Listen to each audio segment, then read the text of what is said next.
1840. ¿Dónde tiene lugar? En Inglaterra, para después extenderse a Europa y a los Estados Unidos. ¿Por qué fue una revolución? ¿En qué consistió? Desde el Neolítico, esto es, 10.000 años antes del siglo XVIII, la humanidad no había experimentado una serie de transformaciones tan importantes en cuanto a su economía, su productividad, aparición de nuevas tecnologías, que conllevó a una transformación profunda de la sociedad. En el Neolítico se aprendió a plantar, aparece la agricultura, domesticar a los animales, apareció la ganadería. Las sociedades ya no necesitan ser nómadas para subsistir, por lo que el hombre se hace sedentario y recolector, pudiendo almacenar el excedente. Surge un nuevo modelo de organización social con la aparición de ciudades y de nuevas civilizaciones. Con la revolución industrial se va a vivir otro salto cualitativo en la forma de vivir. Se va a pasar de un sistema rural de producción manual, basado en la agricultura, a un sistema de producción industrial en las ciudades. Vamos a desgranar cómo van apareciendo estos cambios. Nos situamos en la segunda mitad del siglo XVIII. En Inglaterra, las 13 colonias británicas en América acaban de independizarse, hecho que marca el inicio de la Edad Moderna. Es la época de las revoluciones liberales y el derrocamiento del antiguo régimen. Desaparece el poder absoluto del monarca. Los súbditos se convierten en ciudadanos que van a poder tomar decisiones sobre su propio destino. Desaparece la brecha social entre los privilegiados y el pueblo llano, con el surgimiento de una nueva clase social, la burguesía, una clase revolucionaria enfrentada a los estamentos de los privilegiados. ¿Por qué la revolución industrial comienza en Inglaterra? En Inglaterra se había instaurado 100 años antes el sistema parlamentario, definido ideológicamente por el liberalismo de John Locke, basado en la división de poderes, la economía de mercado y la libertad individual. Este modelo fue copiado después por Estados Unidos, Francia, España y es el modelo que se usa hoy en día en casi todos los países democráticos.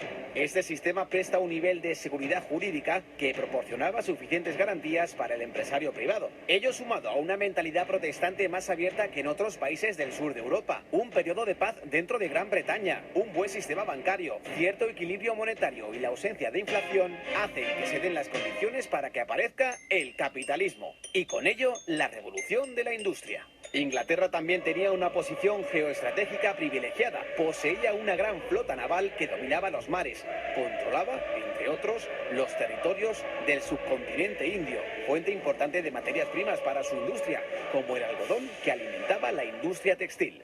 El proletariado. Con el nacimiento de la burguesía nace también el proletariado, los trabajadores o clase obrera que carece de propiedades y medios de producción, por lo que para subsistir se ve obligada a arrendar sus fuerzas de trabajo a la burguesía propietaria de los medios de producción. Las condiciones laborales de los trabajadores eran todavía muy precarias, con largas jornadas de trabajo y malas condiciones sanitarias. Pese a esto, supusieron un gran avance respecto a épocas anteriores. Hubo un éxodo del campo a las ciudades. Las grandes ciudades mejoraron su alcantarillado y mejoraron las condiciones de salubridad. Se redujeron las epidemias y Edward Jenner descubrió la primera vacuna contra la viruela. Se redujo la mortalidad infantil. La consecuencia fue una gran explosión demográfica. En un siglo se triplicó la población del país. Aumentó la esperanza de vida de los 35 a los 50. El capitalismo trajo progreso y el salario medio en Inglaterra se duplicó. Los precios bajaron y mejoró sustancialmente la calidad de vida. Aunque el nivel de vida mejoró en el cómputo general, los grandes beneficiarios fueron los burgueses, que pasan de ser una clase social revolucionaria a una clase acomodada. La burguesía, cuya situación de privilegio social se basa fundamentalmente en la fortuna, desplaza definitivamente a la aristocracia terrateniente, cuyos privilegios estaban en su origen o en sus vínculos de sangre. Pero el nivel de vida de la clase obrera todavía tendría un amplio margen de mejora. Y si no, que se lo digan a Karl Marx.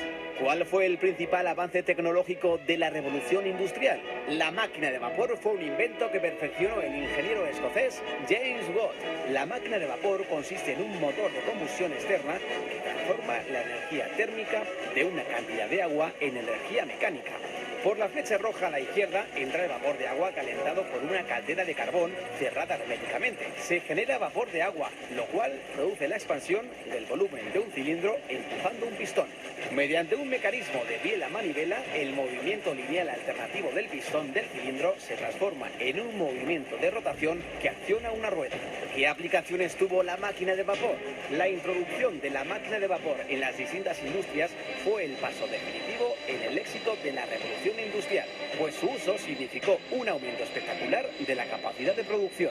Al elevar la capacidad de producción, se disminuye el tiempo de fabricación de los productos, dando paso a la producción en serie. Se simplifican tareas complejas en varias operaciones simples que pueda realizar cualquier obrero sin necesidad de que sea mano de obra cualificada, y de este modo bajar costos en producción y elevar la cantidad de unidades producidas. Los modelos anteriores de máquinas de vapor a los de Watt se habían usado para el bombeo de agua. La máquina de Watt introducía el movimiento rotatorio, por lo que se pudo usar para suministrar energía motriz a otras máquinas, como un molino harinero, un martillo de forja, para elevar carretillas con mineral en las minas mediante raíles metálicos o para la floreciente industria textil del algodón. Pronto se realizaron los primeros experimentos para aplicar el vapor al transporte terrestre.